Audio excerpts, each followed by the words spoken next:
प्रश्नावली 4.2 का पार्ट भी आज हम लोग सॉल्व करने वाले हैं। और प्रश्नावली 4.2 का पार्ट ए में हम लोगों ने जो क्वेश्चन दिया गया था कि दिए गए समीकरणों को गुणनखंड विधि से हल कीजिए, जो क्वेश्चन नंबर 1 था उसको हम लोगों ने सॉल्व कर लिया था। तो आज हम लोग क्वेश्चन नंबर 2 से स्टार्ट करने वाले हैं और जो बचे हुए क्वेश्चन है उसको हम लोग सॉल्व करेंगे। तो उसमें से प्रश्न संख्या 2 में क्वेश्चन है कि उदाहरण 1 में दिए गए समस्याओं को हल कीजिए। और उसमें से पार्ट ए जो है वो कह रहा है कि जॉन और जीवंती, यानी कि जो क्वेश्चन दिया गया है उदाहरण का एनसीईआरटी बुक में क्वेश्चन का उदाहरण 1 जो है, ठीक है, वो क्या है कि जॉन और जीवंती दोनों के पास कुल मिलाकर 45 कंचे हैं। कंचे मतलब गोलियां। दोनों 5-5 कंचे खो देते हैं और अब उनके पास कंचों की संख्या का गुणनफल 124 है। तो हम जानना चाहेंगे कि आरंभ में उनके पास कितने कंचे थे। ठीक है, तो इसको हम लोगों को सॉल्व करना है। तो हम लोग यहाँ पे मानेंगे कि जॉन के पास कंचों की संख्या x और जीवंती के पास कंचों की संख्या जो होगा उसको हम लोग देखेंगे क्या होना चाहिए। तो यहाँ पे कुल मिलाकर 45 कंचे हैं। तो पहले हम लोग इसको देखिए सॉल्व कर रहे हैं, क्या होगा लिखते हैं। मानेंगे यहाँ पे कि माना जॉन के पास, माना जॉन के पास कंचों की संख्या कितना है, x है, ठीक है, तथा जीवंती के पास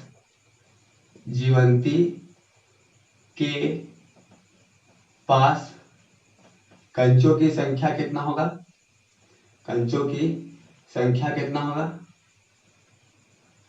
तो इसका होगा 45 माइनस x। ऐसा क्यों? क्योंकि दोनों को मिला करके 45 कंचे आने चाहिए। तो जैसे इसको हम लोग सॉल्व करेंगे x प्लस 45 माइनस x, इसको सॉल्व करेंगे तो देखिए x और x कैंसिल हो गए, तो कुल मिलाकर 45 कंचे आ रहा है। तो इसलिए हम लोग बोल सकते हैं कि जॉन के पास कंचों की संख्या x, तो जीवंती के पास कंचों की संख्या 45 माइनस x। ये हो गया। अच्छा, उसके बाद क्वेश्चन बोल रहा है कि दोनों 5-5 कंचे खो देते हैं। तो यहाँ लिखेंगे कि 5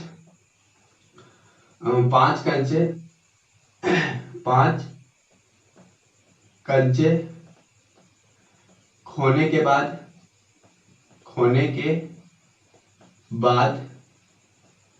जॉन के पास बचे कंचों की संख्या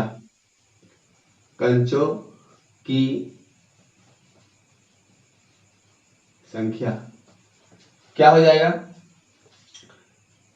तो 5 कंचे खो देते हैं मतलब x माइनस 5, यानी जितना पहले था उसके पास, तो 5 कंचे खो दिए तो x माइनस 5 होगा। और यही इसी तरह लिखेंगे कि 5 कंचे खोने के बाद जीवंती के पास बचे कंचों की संख्या कितना हो जाएगा। देखिए 45 माइनस x और माइनस 5, ठीक है। तो इसको अगर हम लोग सॉल्व करते हैं तो 45 में से कितना गया 5, तो यहाँ पे हो गया 40 माइनस x, ये हो जाएगा। अब प्रश्नानुसार देखिए प्रश्न में क्या बोला गया है। प्रश्न में बोला गया है कि दोनों 5-5 कंचे खो देते हैं और अब उनके पास कंचों की संख्या का गुणनफल 124 है। तो अब हम लोग जो है इसको और इसको गुना कर देते हैं, तो x माइनस 5, उसके बाद है यहाँ पे 40 माइनस x, और दोनों का गुणनफल जो है वो कितना है 124 है। इसको हम लोग सॉल्व करते हैं तो कितना हो जाएगा। देखिए x को 40 से गुना करेंगे तो 40x हो जाएगा, 40x हो गया, ठीक है। उसके बाद x को x से गुना करेंगे तो माइनस एक्स स्क्वायर, माइनस 5 को 40 से गुना करेंगे तो माइनस 200 हो जाएगा, और माइनस माइनस प्लस हो जाएगा, यहाँ पे हो जाएगा 5x बराबर हो गया 124। आगे सॉल्व करते हैं इसको तो कितना हो जाएगा। देखिए 40x और यहाँ पे 5 है, ठीक है, तो 40 और 5 कितना हो गया 45x हो गया, माइनस एक्स स्क्वायर, ठीक है, और माइनस 200 बराबर से कितना है 124। अभी हम लोग इसको अच्छा से अगर लिखेंगे तो कितना हो जाएगा। देखिए माइनस एक्स स्क्वायर, उसके बाद यहाँ पे प्लस 45x, ठीक है। और यहाँ देखिए अगर ये इसको अगर इस तरह भेज दिया जाए तो कितना हो जाएगा, यहाँ पे इसको भी हम लोग इस साइड ले आते हैं तो -200 और 124 इधर लाके -124 बराबर हो गया 0। आगे सॉल्व करेंगे तो कितना हो जाएगा, -x² 45x, ठीक है। और माइनस माइनस यहाँ पे प्लस हो जाएगा तो 200 और एक 300, 324 हो गया। कितना हो गया, 324 बराबर 0। आगे इसको सॉल्व करेंगे, देखिए हम माइनस को कॉमन ले लेते हैं तो कितना हो जाएगा, जो माइनस वाला है वो प्लस में हो जाएगा।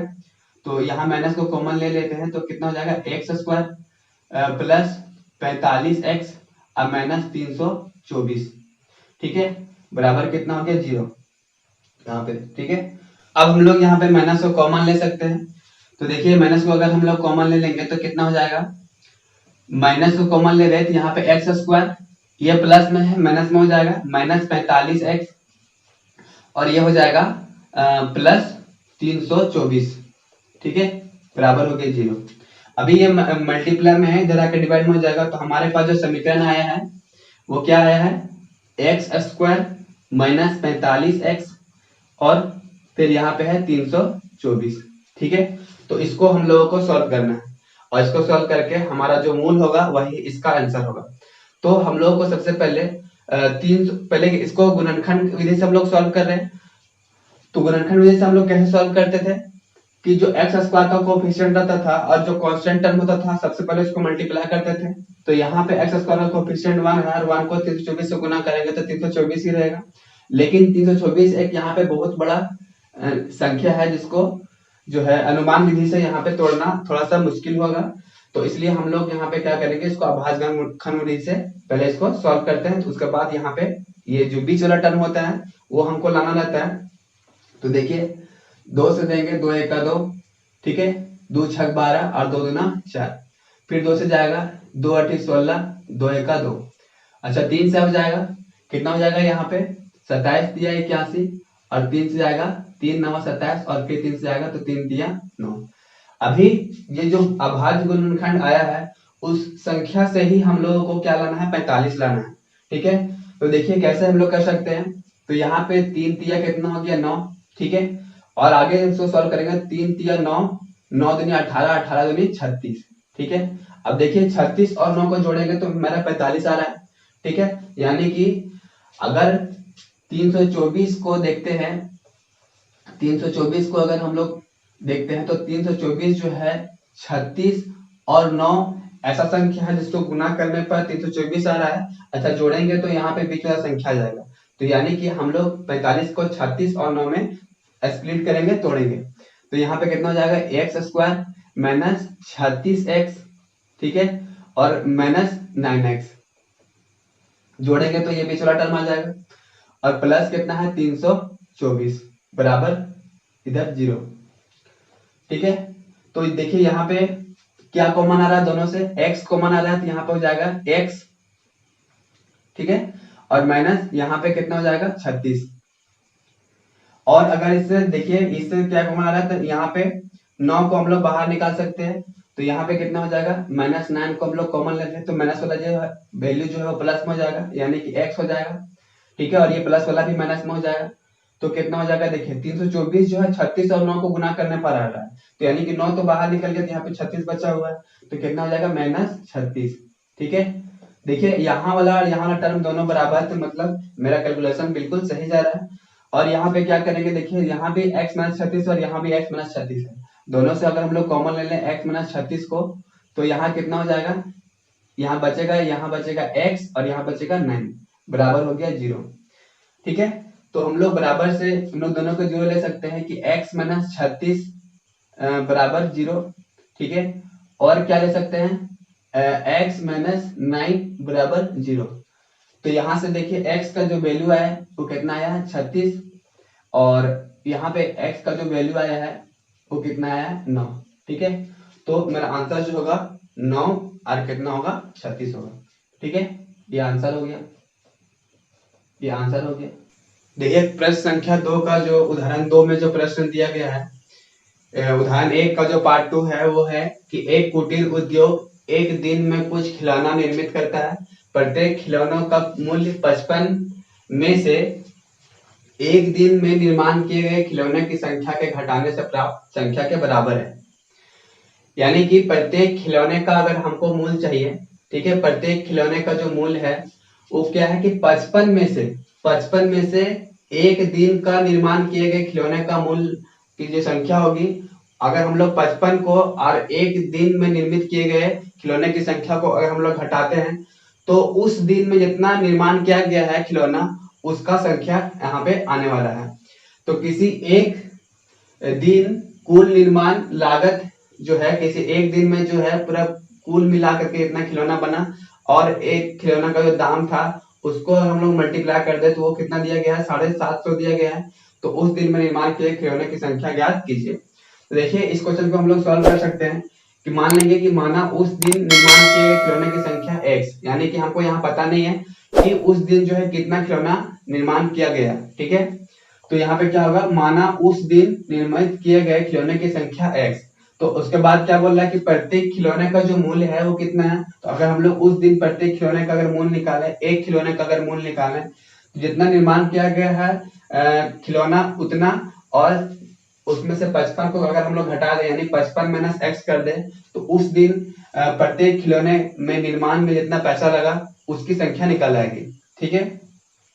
उसके बाद यहाँ पे बोला गया कि किसी एक दिन कुल निर्माण लागत, देखिए यहाँ पे जो है ये जो है वो एक दिन में कितना निर्माण किया गया खिलौने की संख्या है, और ये जो है वो एक खिलौने का मूल्य है। अगर दोनों को अगर मल्टीप्लाई कर दिया जाए तो हमें पता चल जाएगा कि उस दिन ये पता चल जाएगा कि किसी एक दिन में कुल निर्माण लागत जो है वो कितना आता है, ठीक है। अगर इन दोनों को मल्टीप्लाई कर दिया जाए तो इन दोनों को जब हम लोग मल्टीप्लाई करेंगे यहाँ पे तो ये दिया गया है कितना आएगा 750, ठीक है। और इसको हम लोग सॉल्व करेंगे तो 55 को x से मल्टीप्लाई करेंगे तो 55x होगा, और यहाँ पे x को x से मल्टीप्लाई करेंगे तो एक्स स्क्वायर, और ये 750 इधर ही रह गया। उसके बाद यहाँ पे हम लोग इसको अगर हम लोग पावर को घटते हुए क्रम में लिखेंगे तो x माइनस एक्स स्क्वायर, उसके बाद इसको यहाँ पे लिख दिया प्लस 55x, और यहाँ पे ये जो था बराबर के इस साइड में था तो हम लोग इस साइड में ले आए यानी कि लेफ्ट हैंड साइड में ले आए तो कितना आ गया 750। अभी यहाँ से माइनस और कॉमन ले लेंगे तो जो माइनस वाला है वो प्लस में हो जाएगा, ठीक है, और जो प्लस वाला है वो माइनस में हो जाएगा। तो यहाँ से अगर हम लोग ये माइनस को इधर भेज देंगे तो ये 0 हो जाएगा। तो हमारे पास जो समीकरण आया है वो क्या आया है, x square minus 55x plus 750। इसी समीकरण को हम लोग को गुणनखंड विधि से आगे सॉल्व करना है और x का वैल्यू निकालना है। तो देखिए यहाँ पे 750 है, 750 को ऐसा दो संख्या में तोड़ना है, स्प्लिट करना है कि जोड़ने या घटाने पर तो 55 आ जाए, लेकिन गुना करने पर कितना है 750 है। तो यहाँ पे पता नहीं चल पा रहा है तो देखिए हम लोग करते हैं 750 को डिवाइड मतलब अभाज्य गुणनखंड करते हैं तो कितना जाएगा, देखिए 2 से 2 तिया 6, 1 हो गया 15, 2 सत्ते 14, ठीक है, और फिर 1 हो गया 2 बचे 10। तो फिर यहाँ से कितना से जाएगा, देखिए 7 5 12 3 15 यानी कि 3 से जाएगा, 3 एका 3, 3 दूना 6, ठीक है, 1 बच गया और 3 बचे 15। 5 से जाएगा कितना हो गया 25 बचे 125, और 5 से फिर जाएगा तो 5 बचे 25, ठीक है। तो हम लोग को 55 लाना है यहाँ पे। अच्छा देखिए हम लोग जब इसको मल्टीप्लाई करेंगे तो 5 बचे 25, और इसको मल्टीप्लाई करेंगे तो 5 या 15 और 15 दूनी 30, ठीक है। अगर 25 और 30 को जोड़ते हैं तो देखिए 55 आ जाएगा, 5 0 5 और 3 8 2 5 मतलब 55 हो गया। 25 और 30 कितना हो गया, 55 हो गया। तो हमारा जो है संख्या जो है वो 30 और 25 ही है, जिसको तोड़ने पर, ठीक है, जिसको जोड़ने पर जो है वो कितना आ जाएगा 55 आ जाएगा, ठीक है, और गुना करने पर 750 आ जाएगा। तो हम लोग यहाँ पे लिख सकते हैं, क्या लिखेंगे, एक्स स्क्वायर, ठीक है, इसको लिख सकते हैं कितना 30x, और यहाँ पे माइनस 25x, ठीक है। देखिए दोनों को सॉल्व करेंगे तो ये वाला आ जाएगा ऊपर वाला आ जाएगा, और यहाँ पे प्लस 750, ठीक है। और यहाँ पे देखते हैं हम लोग आगे तो यहाँ पे सॉल्व करते हैं तो यहाँ से देखिए ये पेयर यहाँ बनाएंगे और ये पेयर इसमें यहाँ बनाएंगे, तो यहाँ पे x कॉमन आ रहा है, x बाहर निकाल देंगे तो यहाँ पे x बचेगा, ठीक है, और यहाँ पे कितना बचेगा माइनस 30 बचेगा, ठीक है। और यहाँ से देखिए माइनस 25 होगा, हम लोग कॉमन ले लेंगे तो यहाँ पे कितना हो जाएगा माइनस 25 होगा, और कॉमन ले लेंगे तो यहाँ पे कितना हो जाएगा x माइनस 30 हो जाएगा। ठीक है, क्योंकि 30 और 25 को मल्टीप्लाई करेंगे तो 750 हो जाएगा। अच्छा, यहाँ पे दोनों बराबर है तो यहाँ से x माइनस 30 को कॉमन ले सकते हैं, तो x माइनस 30 बाहर निकल गया, तो यहाँ पे कितना हो गया x माइनस 25। ठीक है, बराबर से इधर 0 आ रहा है।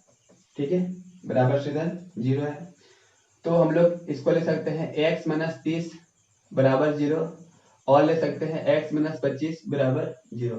तो यहाँ पे हो जाएगा x बराबर से 30 और x बराबर से यहाँ पे 25। ठीक है, तो ये हमारा आंसर होगा। प्रश्नावली 4.2 का प्रश्न संख्या 3 है, ऐसी दो संख्याएं ज्ञात कीजिए जिनका योग 27 है और गुणनफल जो है 82 है। ठीक है, देखिए इसको हम लोग सॉल्व करते हैं। लिखेंगे दो संख्याएं निकालना है, तो मानेंगे यहाँ पे कि माना पहली संख्या। ठीक है, माना पहली संख्या जो होगा, माना पहली जो संख्या है उसको हम लोग x मानते हैं, तो तथा दूसरी संख्या जो होगा वो कितना होगा, दूसरी संख्या। ठीक है, तो जो दूसरी संख्या होगा वो मेरा होगा, देखिए दोनों संख्याओं का जोड़ जो है वो 27 है, तो दूसरी संख्या जो होगा वो 27 माइनस एक्स होगा, 27 माइनस एक्स होगा, क्योंकि दोनों को जोड़ने पर जो है वो 27 आना चाहिए। तो देखिए पहली संख्या को अगर x माने तो दूसरी संख्या को अगर इसमें जोड़ देंगे तो देखिए ये कट जाएगा, तो कितना जाएगा 27 आ जाएगा, यानी पहली संख्या जो है वो x होगा, तो दूसरी संख्या 27 माइनस एक्स होगा। ठीक है, और उसके बाद क्या बोला है कि उनका जो गुणनफल है वो 182 है। तो इसको यहाँ पे देखते हैं, लिखते हैं प्रश्नानुसार दोनों को गुना करने पर, मतलब x और x को गुना करेंगे और 27 माइनस एक्स को गुना करेंगे, तो मेरा आंसर जो होगा वो 182 होगा। ठीक है, इसको सॉल्व करेंगे कितना होगा 27x।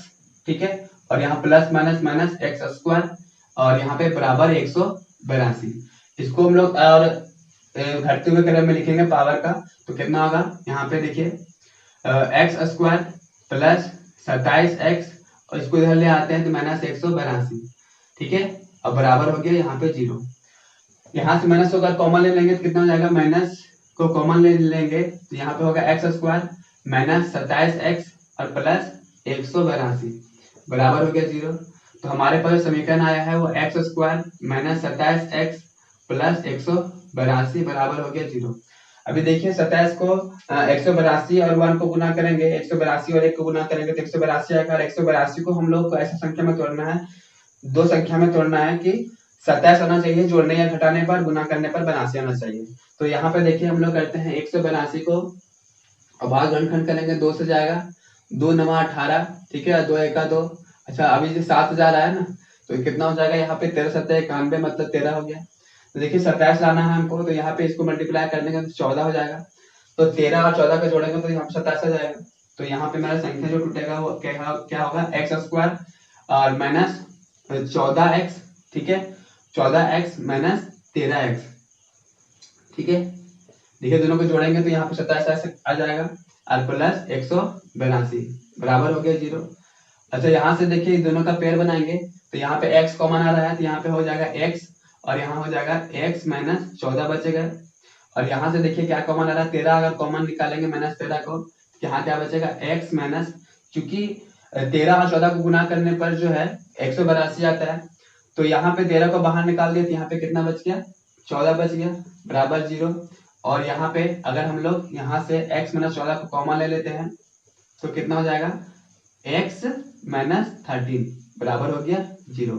और यहाँ से हम लोग निकाल सकते हैं वैल्यू कि x माइनस 14 बराबर से 0 और x माइनस 13 बराबर हो गया 0। तो यहाँ से x बराबर से 14 हो गया और x बराबर 13 हो गया, तो ये हमारा आंसर हो गया। ये हमारा क्या है, आंसर है। ठीक है, अब हमारे पास प्रश्न संख्या 4 जो है क्या है कि दो क्रमागत धनात्मक पूर्णांक ज्ञात कीजिए जिसके वर्गों का योग जो है 365 है।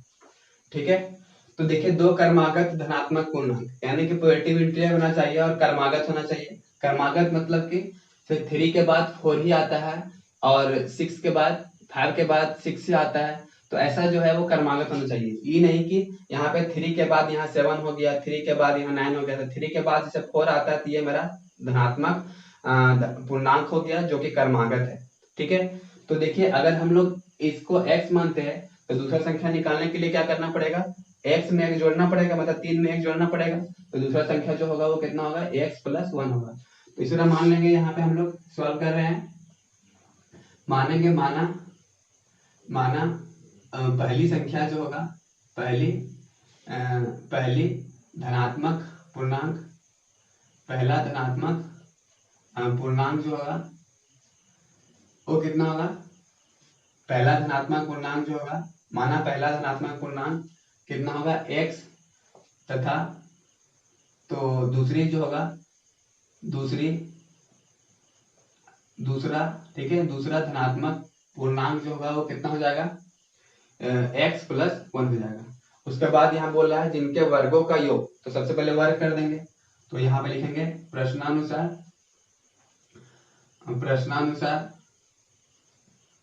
तो यहाँ पे बोल रहा है वर्ग करने के लिए और जोड़ने के लिए भी, ठीक है, वर्गों का योग बोल रहा है, तो यानी कि एक्स स्क्वायर और प्लस एक्स प्लस 1 का होल स्क्वायर बराबर 365, ठीक है।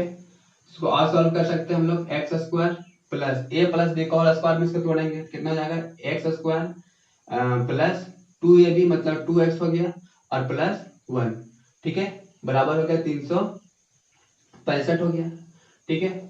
और अगर हम लोग इसको सॉल्व करते हैं तो कितना हो जाएगा, देखिए इसको सॉल्व करेंगे तो यहाँ हो जाएगा 2x स्क्वायर, ठीक है, 2x स्क्वायर प्लस 2x, और ये इधर आ जाएगा तो कितना हो जाएगा माइनस 300, देखिए 365 में से एक घट जाएगा तो 300 कितना आएगा 364 बराबर हो गया 0, ठीक है।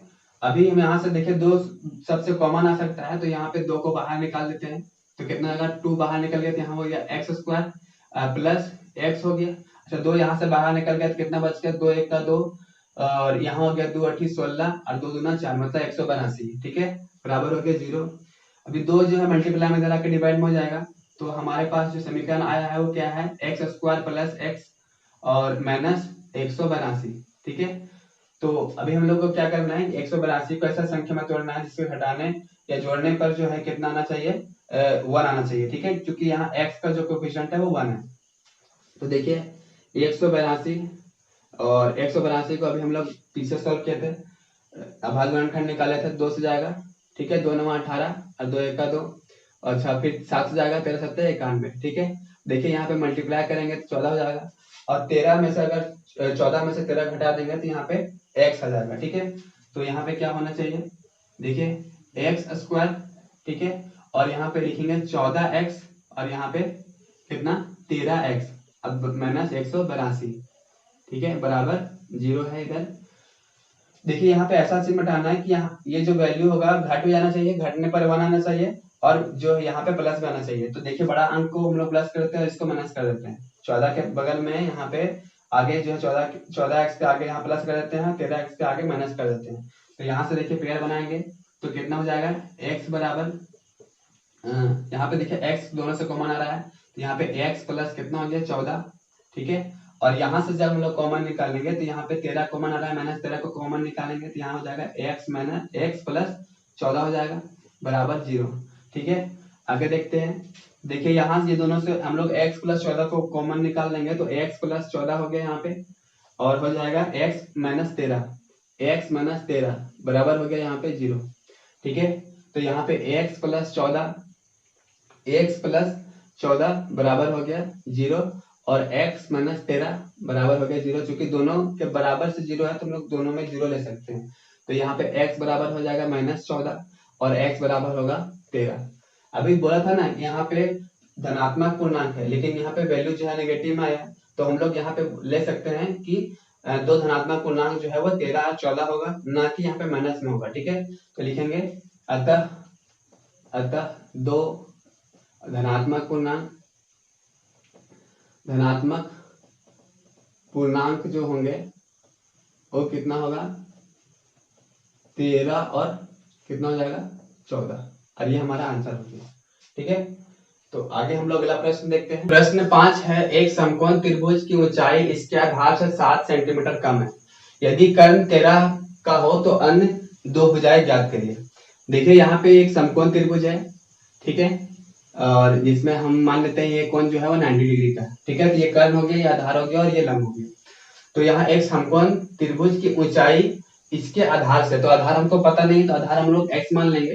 तो उसका जो ऊंचाई होगा वो आधार से कितना है, 7 कम है, मतलब कि यहाँ पे x माइनस 7 हो जाएगा। इसका ऊंचाई जो होगा कितना हो जाएगा, x माइनस 7 हो जाएगा। और कर्ण बराबर यहाँ पे दिया है 13। ठीक है, तो हम लोग देखिए यहाँ लिखेंगे माना समकोण त्रिभुज का आधार। ठीक है, माना समकोण त्रिभुज का आधार। ठीक है, आधार इसे हम लोग x मान लेते हैं। तो इसका जो ऊंचाई होगा तथा समकोण त्रिभुज की ऊंचाई जो होगी क्या होगी, x माइनस 7। ठीक है, अब देखिए यहाँ पे क्या बोला गया है, यदि इसका कर्ण जो है यदि कर्ण 13 सेंटीमीटर का हो, हम लोग जानते हैं ना पाइथागोरस प्रमेय से, पाइथागोरस प्रमेय से क्या होता है, कर्ण बराबर होता है अंडर रूट आधार स्क्वायर और प्लस लंब स्क्वायर। तो आधार का स्क्वायर और जोड़ लंब का स्क्वायर। ठीक है, तो यहाँ देखिए कर्ण बराबर से हमको पता है कितना है यहाँ पे 13, और आधार बराबर हमको पता है यहाँ पे x।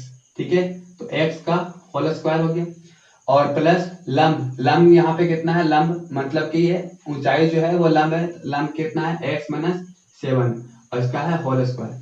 ठीक है, तो देखिए यहाँ पे और इसका ऊपर से अंडर रूट है, अगर हम लोग दोनों ओर स्क्वायर कर देते हैं, यहाँ पे रूट खत्म हो जाएगा और यहाँ पे स्क्वायर होके 169 हो जाएगा। तो लिखेंगे यहाँ पे दोनों और वर्ग करने पर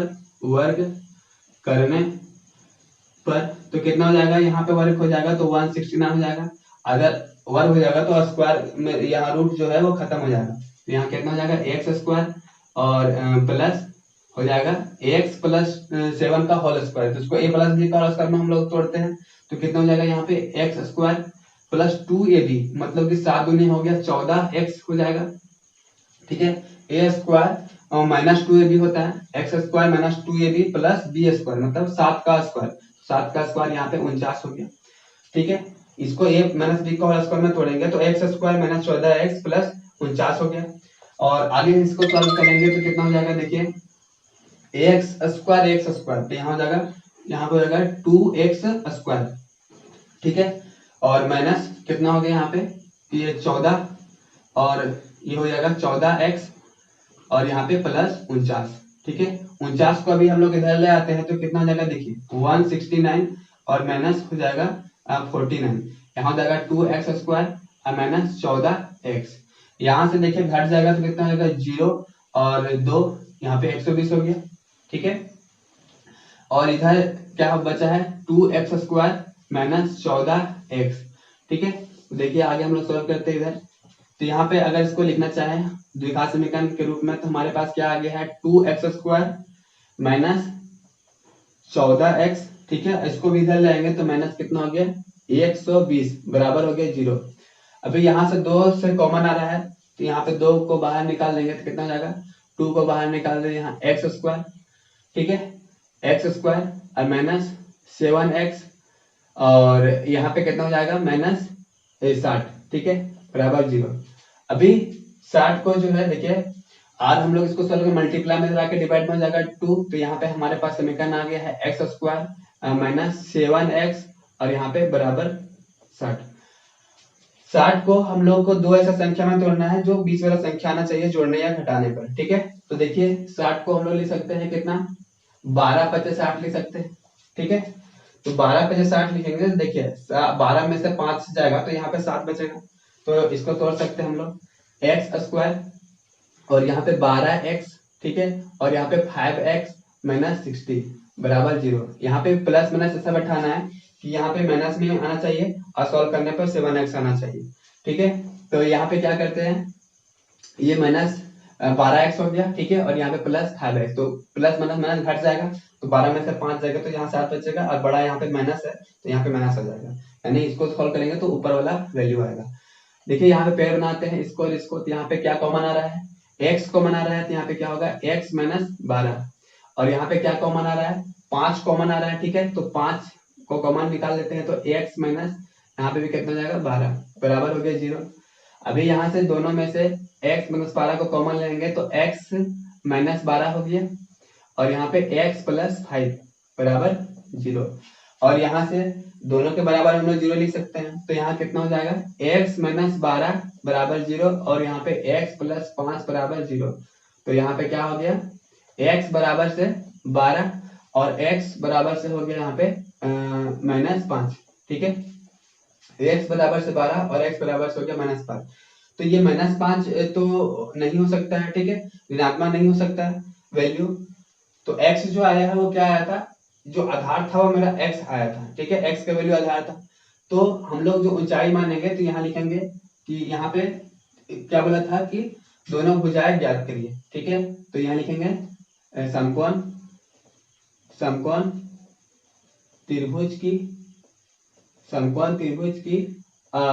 त्रिभुज का आधार पर लिखते हैं आधार, ठीक है। तो आधार जो होगा वो कितना हो जाएगा 12 हो जाएगा, ठीक है। और ऊंचाई जो है x माइनस 7 है तो ऊंचाई समकोण त्रिभुज की जो ऊंचाई होगी तो वह क्या होगी x माइनस 7 मतलब 12 माइनस 7 तो कितना आएगा 5, ठीक है। तो एक आंसर हो गया 12 और दूसरा आंसर हो गया हमारे पास 5, ठीक है। तो ये आंसर हो गया। प्रश्नावली 4.2 का सबसे लास्ट क्वेश्चन है, एक कुटीर उद्योग एक दिन में कुछ बर्तनों का निर्माण करता है। एक विशेष दिन यह देखा गया कि प्रत्येक नग का निर्माण लागत रुपए में उस दिन के निर्माण किए गए बर्तनों की संख्या के 2 गुने से 3 अधिक थी। यदि उस दिन कुल निर्माण लागत जो थी वो 90 रुपए का बर्तन बना कुल मिला के, तो निर्मित बर्तनों की संख्या और प्रत्येक नग की लागत मतलब एक नग मतलब कोई वस्तु, ठीक है। तो एक वस्तु की लागत जो है वो क्या होगा उसको निकालना है। तो देखिए सबसे पहले हम लोग मानते हैं, देखिए यहाँ पे दिया गया था कि एक कुटीर उद्योग एक दिन में कुछ बर्तनों का निर्माण करती है। कितना बर्तनों का निर्माण करती है वो हमको पता नहीं है, तो हम लोग मान लिए कि माना एक दिन में बनाए गए बर्तनों की संख्या x। एक विशेष दिन यह देखा गया कि प्रत्येक नग का निर्माण लागत जो है, यानी कि एक दिन में बनाए गए बर्तनों की संख्या अगर x है तो उस दिन एक वस्तु की लागत जो होगी वो बनाए गए बर्तनों की संख्या के 2 गुने से, देखिए बोला यहाँ पे बनाए गए बर्तनों की संख्या के 2 गुने से मतलब 2x हो जाएगा, 2 गुने से 3 अधिक है मतलब +3 हो जाएगा, ठीक है। और फिर बोल रहा है देखिए ये जो है एक दिन में बनाए गए बर्तनों की संख्या नहीं, एक दिन में कुल बर्तन कितना बन गया वो उसको हम लोग x मान लिए हैं और एक बर्तन का जो लागत है वो है 2x + 3 रुपए। तो अगर हम लोग दोनों को गुना कर देंगे तो क्या निकल जाएगा, तो यह जो निकलेगा वो निकलेगा कि उस दिन जो है कुल निर्माण लागत कितना हुआ वो निकल जाएगा, ठीक है। तो हम लोग यहाँ जब इसको मल्टीप्लाई कर देंगे तो ये निकल जाएगा, ये इसके बराबर में हो जाएगा यानी 90 रुपीज के बराबर में हो जाएगा, यानी उस दिन कुल बर्तन कितना बनाया गया तो उसके अनुसार यहाँ पे 90 हो जाएगा जब हम लोग दोनों को मल्टीप्लाई करेंगे, ठीक है। क्योंकि एक दिन में बनाए गए बर्तनों की संख्या उसको हम लोग x मान लिए हैं, यानी कुल बर्तन जो है बनाया गया वो x बनाया गया, ठीक है। और एक वस्तु का दाम जो है वो इतना रुपया है, तब टोटल दोनों को गुना करेंगे तो हम लोग को टोटल पैसा निकल जाएगा, यानी कितना बर्तन बनाने में जो खर्च लगा है वो निकल जाएगा एक दिन में। तो देखिए इसको जब गुना करेंगे तो कितना हो जाएगा, यह हो जाएगा 2x² और यहाँ पे हो जाएगा 3x, ठीक है। 2x² + 3x बराबर से 90, ठीक है। और इसको हम लोग जैसे सॉल्व करेंगे तो क्या हो जाएगा, यहाँ पे देखिए 2x² और +3x और माइनस यहाँ पे 90 बराबर हो गया 0, ठीक है। अब यहाँ पे इसको गुणनखंड विधि से सॉल्व करना है, हमने यहाँ पे द्विघात समीकरण प्राप्त हो गया और हमें यहाँ पे क्या करना है गुणनखंड विधि से सॉल्व करना है क्वेश्चन को, ठीक है। और लास्ट में यह बताना है कि बर्तनों की संख्या कितना है मतलब x का वैल्यू निकालना है और फिर प्रत्येक नग मतलब प्रत्येक बर्तन की लागत कितना है उसको भी निकालना है। तो सबसे पहले हम लोग कैसे करते थे इसमें, तो जो x² का कोफिशिएंट होता था गुणांक और यहाँ पे जब कांस्टेंट टर्म होता दोनों को पहले मल्टीप्लाई करते थे, तो 90 को 2 से जब गुना करेंगे तो हो जाएगा हमारे पास 180 और 180 को 2 ऐसा संख्या में तोड़ना है कि जोड़ने या घटाने पर जो है क्या हो जाए कि हमारा 3 आ जाए ठीक है, और गुना करने पर 180 आ जाए। ठीक है, तो हम लोग कैसे करेंगे, देखिए यहाँ पे सबसे पहले हम लोग करते हैं यहाँ पे अभाग गुणनखंड से देख लेते हैं। देखिए 2 से जाएगा 2 9 18, अच्छा 2 से फिर जाएगा 45 दूनी 90, और फिर 3 से देंगे तो 15 तिया 45, और फिर 5 से देंगे 3 से देंगे। ठीक है, तो कितना आएगा 3 पचे 15। ठीक है, तो हम लोग कैसे कर सकते हैं, यहाँ पे 3 लाना है, तो यहाँ पे देखिए 5 दिया हो गया यहाँ पे 15, और फिर 3 दूनी 6 और 6 दूनी हो गया 12। ठीक है, तो 15 में से अगर 12 घटा देंगे तो यहाँ पे कितना आ जाएगा 3 आ जाएगा। ठीक है, 15 में से 12 घटेगा तो 3 आ जाएगा। तो हम लोग इसको सॉल्व करते हैं। यहाँ पे कितना होगा 2x² प्लस 15x, ठीक है, और माइनस यहाँ पे 12x। ठीक है, देखिए प्लस माइनस माइनस घट जाके ये 3 ही हो जाएगा, और यहाँ बड़ा जो है 15 है तो इसलिए यहाँ पे प्लस आ जाएगा, और माइनस यहाँ पे 90 बराबर हो गया 0। आगे जब हम लोग इसको सॉल्व करते हैं तो क्या हो जाएगा, देखिए यहाँ से ये पेयर बन गया और यहाँ से ये पेयर बन गया। यहाँ से क्या कॉमन आ रहा है, दोनों से x कॉमन आ रहा है, तो यहाँ हो गया 2x हो गया, और यहाँ पे 15 हो गया। ठीक है, और यहाँ से क्या कॉमन आ रहा है, तो यहाँ से 6 जो है हम लोग कॉमन निकाल लेते हैं, तो कितना हो जाएगा, देखिए 6 कॉमन निकालते हैं तो यहाँ पे हो जाएगा 2x। ठीक है, और माइनस वाला टर्म जो है वो प्लस हो जाएगा, तो यहाँ पे हो जाएगा कितना 15। ठीक है, 15 छक 90। देखिए दोनों टर्म यहाँ पे बराबर हो गया, बराबर से 0। तो हम लोग फिर यहाँ से क्या करेंगे, फिर से हम लोग कॉमन निकाल देंगे। तो यहाँ पे 2x प्लस 15 को कॉमन निकालते हैं तो कितना हो जाएगा, यहाँ पे 2x प्लस 15, और यहाँ पे क्या बच जाएगा, तो यहाँ बच जाएगा x माइनस 6 बराबर 0। ठीक है, तो आगे हम लोग इधर देखते हैं क्या है, यहाँ पे 2x प्लस 15 और है बराबर 0। ठीक है, और दूसरा जो है वो कितना है, x माइनस 6 बराबर 0। यहाँ से x का वैल्यू निकालना है, तो मेरा 2x बराबर हो जाएगा माइनस 15, और x बराबर हो जाएगा माइनस 15/2। ठीक है, और दूसरा जो होगा वो कितना हो जाएगा, x बराबर से यहाँ पे हो जाएगा 6। ठीक है, क्योंकि देखिए x के वैल्यू यहाँ पे ये माइनस में आया है तो इसको हम लोग नहीं लेंगे, और तो x का वैल्यू अगर हम लोग 6 लेते हैं तो इसका जो आंसर होगा कि माना एक दिन में इसका जो आंसर होगा बर्तनों की संख्या लिखेंगे यहाँ पे, एक दिन में बनाए गए बर्तनों की संख्या जिसे हम लोग x माने थे, तो x का वैल्यू कितना लेंगे 6, तो इसका आंसर होगा x बराबर से कितना होगा 6। ठीक है, अब निकालना है क्या, दूसरा जो निकालना था बर्तनों की संख्या, उसके बाद दूसरा निकालना था कि प्रत्येक नग की लागत कितना है। तो लागत के लिए हम लोग क्या माने थे 2x प्लस 3, तो यहाँ पे x के वैल्यू हम लोग रख देंगे, तो क्या लिखेंगे कि प्रत्येक वस्तु